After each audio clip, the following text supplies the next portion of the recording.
যে চগলখড়ির বড় ক্ষতি হলো, চগলখড়ি ব্যক্তিকে আল্লাহ পাক তাদের প্রিয়জনদের থেকে বিচ্ছেদ করে দেন। নাউজুবিল্লাহ।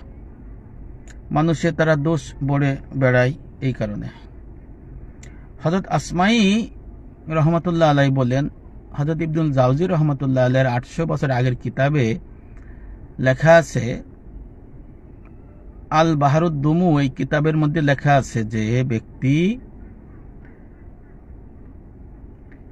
অপরের চগলখড়ি করে, একের কথা আর একজনকে বলে কুৎসা রটনা করে, আল্লাহ পাক ওই ব্যক্তির প্রিয়জনদের বিচ্ছেদ ঘটায় দেয়।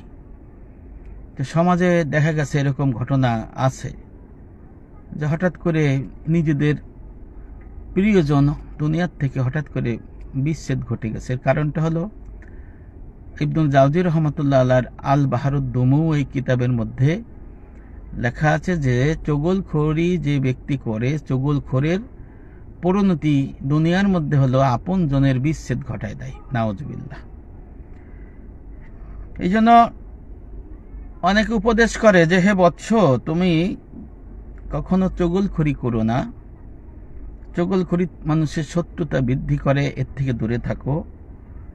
আবার যারা জানে তারা বলে সাবধান, খবরদার, চগলখড়ি করো না, তাহলে তোমাদের নিজেদের প্রিয়জনদের এই দুনিয়ার থেকে আল্লাহ পাক বিচ্ছেদ ঘটাই দেবে। এই বিষয়গুলো আমরা অনেকে জানি না, তাই এই খারাপ দিকটাও আমরা বুঝতে পারি না।